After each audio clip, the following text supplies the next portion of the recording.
My name is Muhammad Muslim. I'm going to tell you how I came into Islam. I grew up in Sweden. I was born in the late 50s. I grew up as most people, which means really without much thought of religion. बिस्मिल्लाहिर्रहमानिर्रहीम। अस्सलामु अलैकुम दोस्तों मेरा नाम है मोहम्मद अनस और आप देख रहे हैं राह जन्नत ऑफिशियल। दोस्तों, जैसा कि आप जानते हैं कि हम हर रोज़ एक नौ मुस्लिम की स्टोरी लेकर आते हैं और आप लोग उसे बहुत पसंद करते हैं और उसे अपनी फैमिली में अपने दोस्तों के साथ भी शेयर करते हैं, जिससे होता यह है कि जो भी इस तरह की वीडियोस को देखता है उसका ईमान अपने दीन को लेकर और भी ज़्यादा पुख्ता हो जाता है, मजबूत हो जाता है। और जो मुसलमान नहीं भी होते हैं वो भी सोचने पर मजबूर हो जाते हैं कि आखिर इस्लाम में ऐसा क्या है कि लोग इस कदर इस्लाम कबूल कर रहे हैं, और वो भी इस्लाम को स्टडी करने लग जाते हैं, जिसका नतीजा ये निकलता है कि वो भी एक ना एक दिन इस्लाम की हक्कानियत से वाकिफ हो जाते हैं, जिसकी वजह से बहुत से लोग दायरा इस्लाम में दाखिल हो जाते हैं। तो दोस्तों, इस तरह की वीडियोस को ज़्यादा से ज़्यादा सपोर्ट किया करें, शेयर किया करें और लाइक किया करें। अगर आप लोगों का साथ रहा तो इंशाअल्लाह मैं मज़ीद इसी तरह की वीडियोस अपलोड करता रहूँगा। हमें सपोर्ट करने के लिए हमारा चैनल राह जन्नत ऑफिशियल को सब्सक्राइब कर लें और कमेंट सेक्शन में एक प्यारा सा कमेंट लाजमी करें। तो दोस्तों, अब बढ़ते हैं आज की स्टोरी की तरफ। दोस्तों, आज की स्टोरी एक ऐसे शख्स की है जो अपनी ज़िंदगी से तंग आ चुका था, जबकि इनकी ज़िंदगी ऐशो आराम से भरपूर थी, फिर भी ये अपनी ज़िंदगी से मुतमईन नहीं हो पा रहे थे। लेकिन फिर इनकी ज़िंदगी में एक ऐसा शख्स आता है जो इनकी ज़िंदगी को बदल कर ही रख देता है और ये इस्लाम के एक बहुत बड़े स्कॉलर बन जाते हैं। तो दोस्तों, आइए जानते हैं इनकी कहानी इन्हीं की ज़ुबानी। अस्सलामु अलैकुम, मेरा नाम मोहम्मद मुस्लिम है और मेरा ताल्लुक़ स्वीडन से है।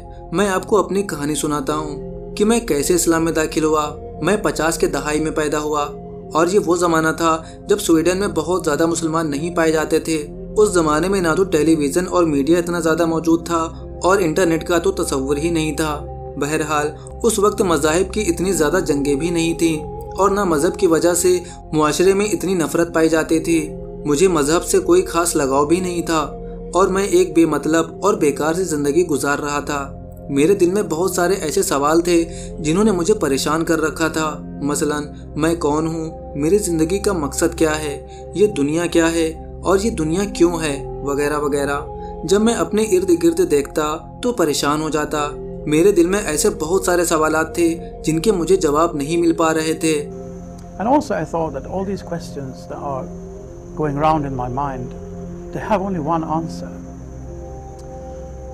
And this one answer will be so simple that 1 and 1 makes 2. It has to be simpler than that.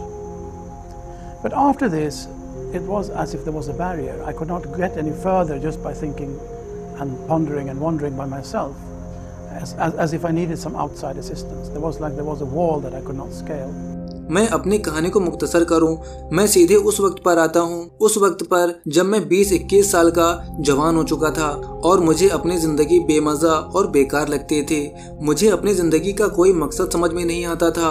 मैंने आखिरकार अपना कॉलेज छोड़ दिया और अपनी तालीम नामुकम्मल छोड़कर अपनी बहन और बहनों के पास चला गया।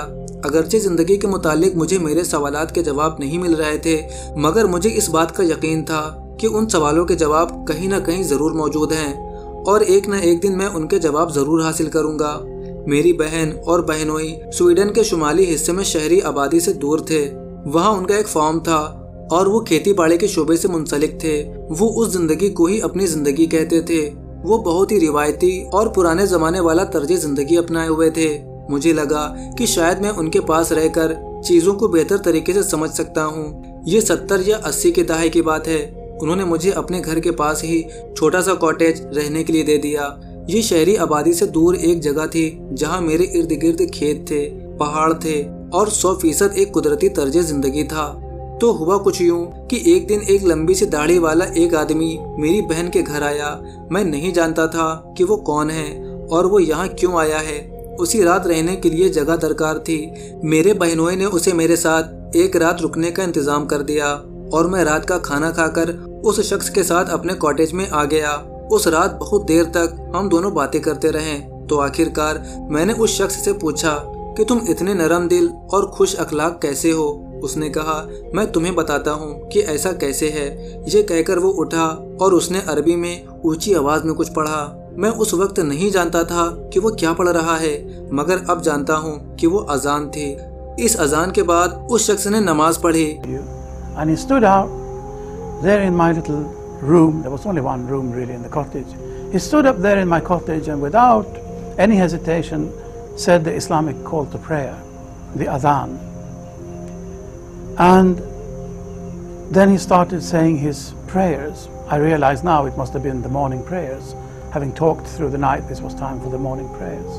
मैंने अपनी सारी जिंदगी में आज तक ऐसा दाढ़ी वाला और पगड़ी वाला इंसान कभी नहीं देखा था। मुझे उसका लिबास भी कुछ अजीब लग रहा था। बहरहाल वो नमाज से फारिग होकर दोबारा मुझसे मुखातिब हुआ। उसने मुझे मजहब इस्लाम से मुताल्लिक बहुत सारी बातें बताई, जो कि अब मुझे वो सारी बातें भी याद हैं। और मेरा उससे एक ही सवाल था कि तुम इस मुल्क में इतने सालों से रह रहे हो, तुम इतने नरम दिल और नरम मिजाज कैसे हो।